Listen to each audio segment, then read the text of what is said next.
Hey guys, and welcome to a new video. Today I want to talk a little bit more about the idea of the Infernal Blow Ignite Elementalist character that I talked about like 2 days ago when we went through the patch notes, where I said like, wait a second, melee Ignite is gonna get huge buffs or a rework or basically added to the game. And this made me think about what if we play an Ignite based melee character, since we do have new toys to play with, especially in the form of support gems.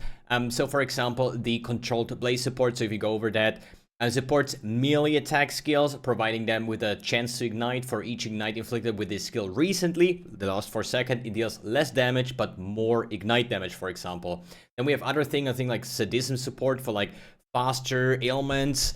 Ruthless support is getting a little bit changed from like more bleed damage to more ailment damage, now working for ignite as well, and all these kind of things. And I thought like, let's try to prepare a build in that sense for possible league start or for endgame, more or less. And this is what I want to talk about today. So I spent like, I don't know, like maybe an hour or so, created this like Infernal Blow endgame theory craft, which is basically, yeah, a complete setup of like an Elementalist, but this has to be used with caution, basically. I want to give here the big disclaimer, okay?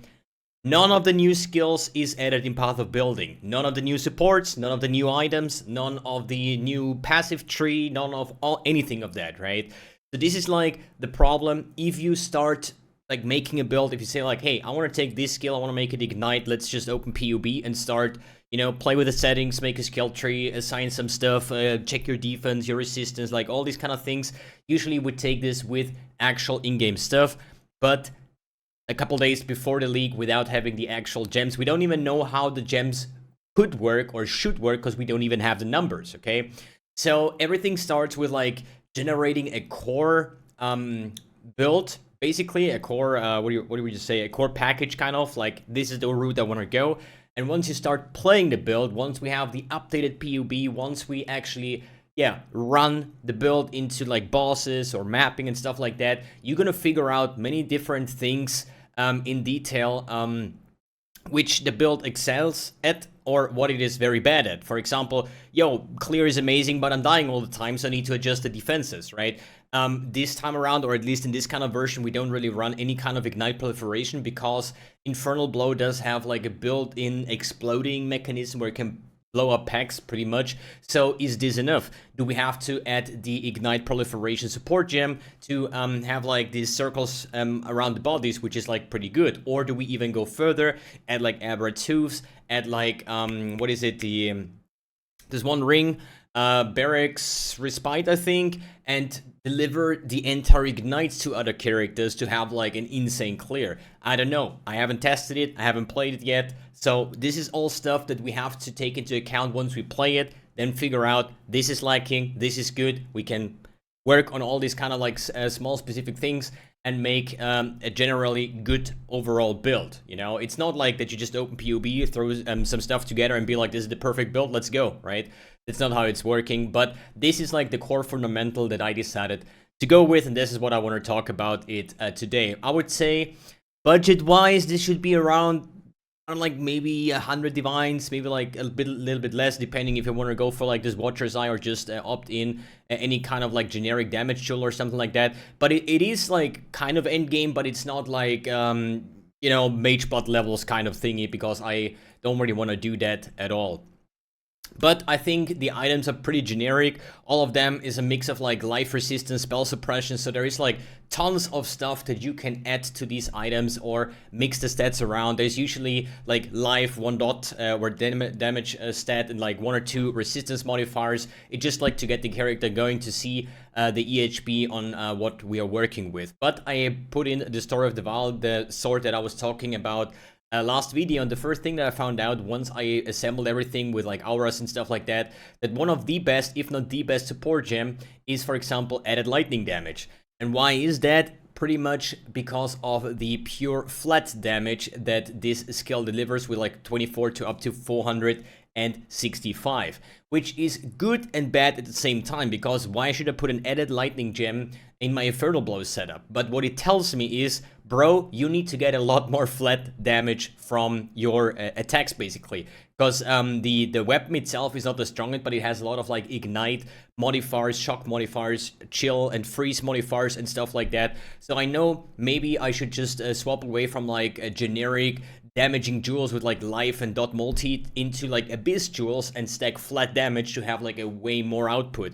But this is something I would do once the character is actually alive in game and we're actually playing it, and then I can say like, what if I would do this and that, you know? Because since I don't even have the support gems available that should make the build like really good, I don't even know what the quintessence of all that is, right? But for the base tree, it was like fine.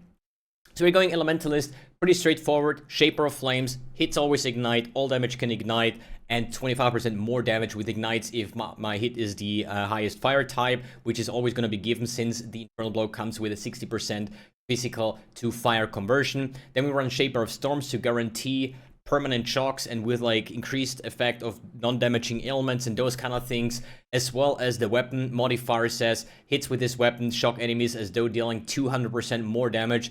So I think we're gonna inflict some nasty shocks, which is a big damage multiplier to our ignites. Then Mastermind of Discord, an extra 25 elemental exposure, as well as Heart of Destruction, increased AoE for mapping, and 30% more elemental damage for single target, boosting our ignites to a very good level. Overall, ascendancy for this is kind of a no-brainer, at least for me. Then I decided to pretty much go like a straightforward, this one is like a triple large cluster jewel setup. I personally don't think this is necessary at any means, because I'm running like a freak ton of like just generic. There is like, I have a Watcher's Eye, Glorious Vanity, and a Storm Shot jewel for the ailment immunity. The rest are like cluster jewels, or like here Born of Chaos, because I decided to go Divine Flash. So I think like a 1 cluster jewel setup or maybe a 2 cluster jewel setup might be better in the end, because on top of that, if you're lacking something, none of these like jewels have any kind of stats. Like even the small ones, they just have Born of Chaos, no life, no resistance, no whatever you could put on those, because I just don't want to add stats or gain my stats through that. That would be the ultimate min-maxing, and this is based on what is on the market and what can I afford. So let's talk about let's start with the offensive, and then we talk about the defensive layer of the build, okay?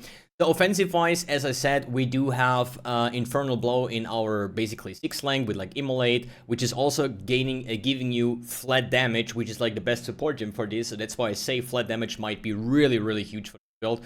Then there are the typical Deadly Ailment, Swift Affliction, Burning Damage, LD damage with attacks. This would not be the perfect setup, because at least I would put in Ruthless support. Because Ruthless support now would give you like up to 100% more damage with ailments for this like 3rd attack.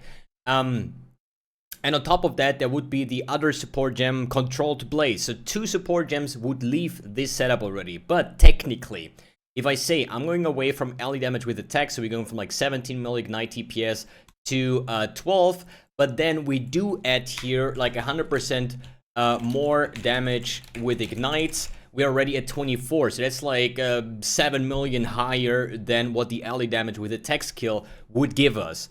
So what about this like Ruthless Blows? Obviously, Ruthless Blows are like, I think every 3rd attack would do that. So what about the other 2 attacks? In an on-hit build, it would be a difference, because you have like low hit, high hit, low hit, high hit.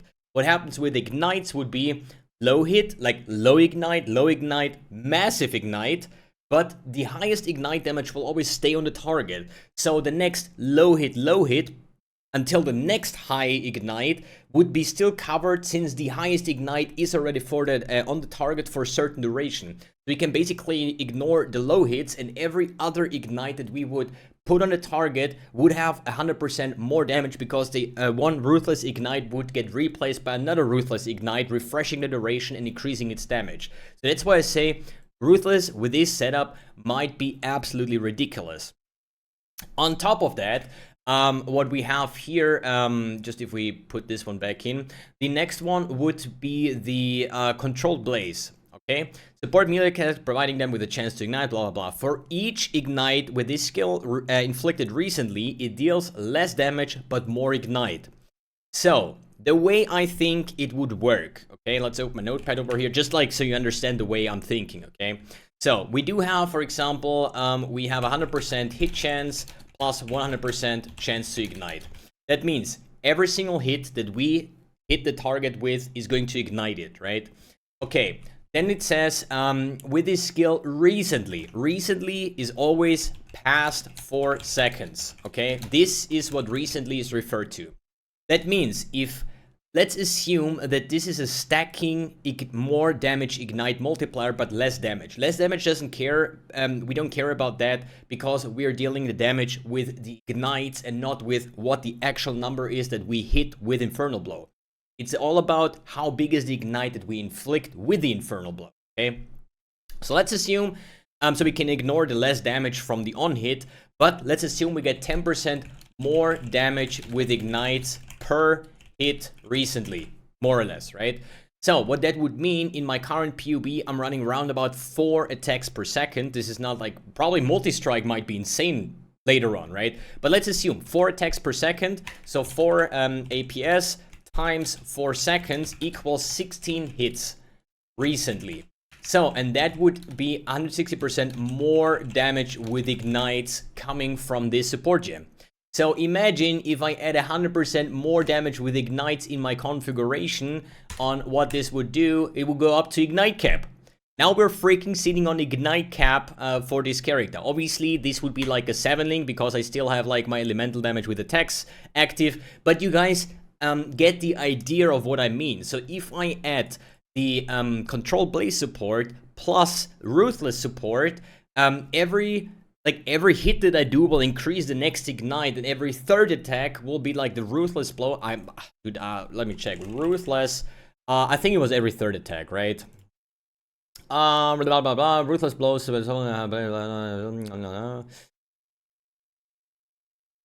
100% melee damage, 100% more damage with bleeding caused by every third attack with supported melee attacks deals a ruthless blow. So every third hit that we do is going to get 100% more damage plus these like control blaze support. So if we combine all of that and we add a little bit of flat damage that PoE tells me to do, because we currently with this current weapon so on, we don't really have a lot of hit damage, we might be able to hit the ignite cap not even hard. Like, this is gonna be absolutely ridiculous if it works that way. I cannot test it, the support gems don't exist yet, but in theory, this might be absolutely absurd, while running only one single damage aura, which is Malevolence. Good, that would be the offensive part to just get the idea of where I'm coming from. Let's talk about the defense. It is a melee build, it is an on-hit based build, so we don't really have too many options. Currently, it is sitting on like a 5k life pool roughly, but I ended up taking spell suppression as well as some form of armor, evasion, and divine flesh. Divine flesh, pretty easy keystone, comes from the glorious vanity, inflicted or sacrificed in the name of Xibaqua, gives you like divine flesh. Which means all damage taken bypasses energy shield, so we don't really have energy shield. That's the reason why we actually opted in the Eldritch Battery, so we are using now energy shield as our mana, because especially for melee builds, without leech, without mana gain on hit, without any kind of like these things, it's going to be hard to sustain it. But if you have like 1000 ES or more than 1000 ES, you have absolutely no problem attacking without worrying about anything. And since we're running Divine Flesh, means all damage taken bypasses energy shield, but 50% of elemental damage taken as chaos damage. That means if we're getting our chaos resistance as high as possible, we're gonna get a really high survivability against any kind of like elemental damage and chaos damage. So poison, all of these kind of things, dude, I have 90% resistance on that. The way we achieve that, we gain 5 maximum chaos rest from Divine Flesh, makes it 80 in total because you can have 75 natural. So I need to figure out a way to get like 10 extra if possible. Is it necessary? I don't know. I have here double Born of Chaos, which is like 6%. And then I have like another 3% on my shield, and I think like 1 max resistance on corruption on the body armor just to see that 90 going. But what happens? So we are at 110, so we remove that, we are on 84, we remove that, we are on 68. So that would still be higher than the regular resistance, right? But if we add that, if we want to invest more into like maximum chaos resistance, when we're hitting this 90, we have like over 100,000 EHP against chaos, like close to like an 80,000 against elemental. But you see only 14k against physical. So the way this is gonna work out, probably, as I said, we have like lots of damage mitigation when it comes to elemental damage and chaos damage, but what about physical? So I opted in Grace and Determination over here, just to say, like, you know, this is like very similar to the what would you say, to the EK Ignite build that I made, that uses Eldritch Battery, that is using Evasion Energy Shield hybrid bases, that is using Grace, Determination, as well as Discipline, but Discipline is not needed here because we're not really running Mind Over Matter, so I don't need like 2,000 or 3,000 Energy Shield to begin with. This is just like as a mana pool, so maybe not every item that I have should be like Evasion Energy Shield, but it should be Evasion Armor, so I can roll Spell Suppression on these items. And here's the question, how well is this going to work out? As you see, those items are like, they have Spell Suppression, Life, maybe a Resistance or a Craft, so these are like not really any kind of like top-notch items. If you look at my rings, we have Life, Chaos Res, ally damage with attacks, and some Strength, and this one has some Dexterity because I was lacking some over here, right? So there's like tons of ways to actually improve this build, and obviously like those kind of items, like they're gonna not be expensive at all, right? So that's why I say we need to have like the full product in game so we can actually adapt, and then I can tell you guys, oh, this build cost me like 50 divines, this is how it currently plays, and so on and so forth. So physical hits, I do have like 22,000 armor, about 19,000 evasion. It is not really a lot. We do have a physical damage reduction against like smaller hits by 66%, so random monsters will most likely not one-shot us, but big hits from like big bosses, they could potentially one-shot us. So we're gonna see how this is gonna play out, if the chance to evade with the spell suppression, with the physical damage reduction is enough to not die, or will I find myself like dying 2 times per map and then be like, yo, we need to fix that, right? This is the current state. As I said, Determination and Granite Flask plus a Jade Flask with Grace, so we have like some evasion as well. Should work just fine. We're gonna see how it turns out to be in-game.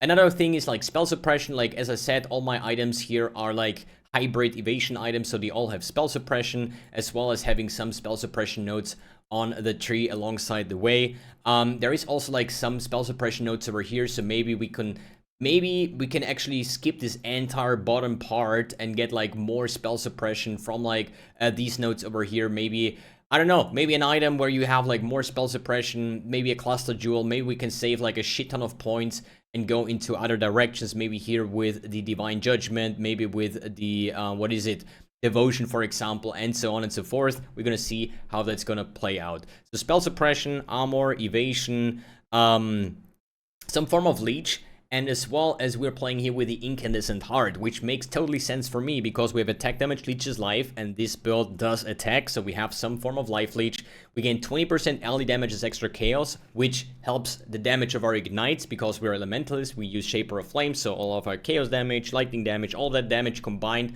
will be the base for our ignites, but also 25% of elemental damage from hits taken as chaos damage, together with Divine Flesh. It is really freaking powerful to get as much chaos res as possible. So the only thing that I see this build dying is like probably high physical hits, but we're gonna see about that once we actually play it. Other than that, we talked about the kind of like defense layer with Divine Flesh, as I said, we're gonna see.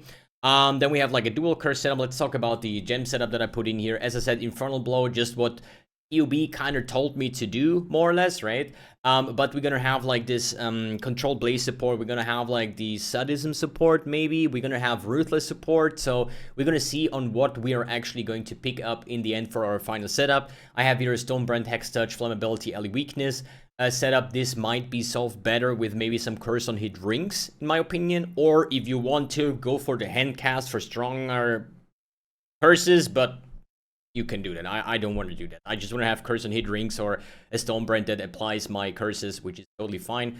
That's also the reason why we go here for Whispers of Doom. Then we go down here, gloves. We have Malevolence, Determination, Grace with an Enlightened setup. Then we have Precision and Infernal Cry. Since we are an on-hit build, we do have like a 92% hit chance right now. I don't know if this is going to be good or enough or too low, or do we have to get 100%, but we're in Ignite build, so I don't have to hit every single time, because as soon as the Ruthless Blow hits, we're gonna have like a big freaking Ignites for the next like 3-4 seconds anyways. Gonna see how this is gonna work out. Cast on Death Portal, this is like a classic standard setup that I have all the time. Then we have, doesn't necessarily mean that the build is going to be squishy, right? Then we have Val Haste with increased duration and Divine Blessing. This is our like blessing thingy that we should be able to activate on our energy shield pool, since we have a 1200. This is coming from the EK Ignite. Then we have Shield Charge, can be Leap Slam as well, and a Molten Shell to just have some more mitigation against like these pesky physical hits. Other than that, like Life Flask, Jade Flask, Silver Flask, and Serious Promise. Physical is extra chaos, L is extra chaos, we converting damage, we get like double benefit out of that. Storm Shroud Jewel for the ailment avoidance, and I got this from like, I think the boots, essence crafted with chance to avoid being shocked, and I think I put in an Abyss Jewel that simply just have life and chance to avoid being shocked. That's pretty much it. So we have this 100% chance to avoid elemental ailments. Therefore, I think Lethal Shade or Leth Shade might be really good. Take 50% less damage over time if you start taking damage over time in the past second, but therefore 100% more duration of ailments on you. We're ailment immune, we don't care about that. But 50% less damage taken over time does also refer to any kind of like non-ailment dots. So this is like a pretty nice defense combination for like running ailment immunity and Leth Shade. Over here we have like Snow Forged, like, you know, extra minus resistance. We get the elemental exposure from our gloves. I'm here with like non-Val skills, target 2 additional nearby enemies. This will help massively for the clearing and inflict fire exposure. We get 14%, then another 25 extra from the Mastermind of Discord. Another like 5 negative lightning resistance for the Snowforge. And I'm just thinking about, I think I enchanted this one with elemental ailments inflicted on enemies exposed by you have 20% increased duration. This is something that doesn't work in PUB, so what I did was here in the config, 20% increased ignite duration, which basically does the same, because we have elemental exposure, at least fire exposure, as soon as we hit something, and therefore the ailments on it will deal be 20% increased. Other than that, what else is there to talk about? The PUB is in the description below. I say again, use it like caution here, right? This is just like template wise, this would be a kind of like way that I would start if I would like to league start Infernal Blow Ignite, which very likely going to be. I'm not going to say it's going to be 100%, but it's like one of the top 3 or the 3 builds that I'm thinking about for league starting, right? Either Arc Ignite Elementalist, the Arc Monostacking Ignite Scion, or the Infernal Blow Ignite Elementalist. And as you see, all of these builds are Ignites because Ignites are just, Ignites are so good. This is very tempting just because it is new, and that's why I want to play it, because I did play Arc Ignite in the past in several different variations, and I have a pretty good confidence level when it comes to Ignites. So in that case, I think going Ignites for me shouldn't be the hardest thing, but if this build is gonna do its job, I think we're gonna find out if I decide to roll that this Friday. Okay, if you guys have any question or any things to add, then please let me know in the comments below. And yeah, thanks for tuning in, thanks for watching, and see you in the next video.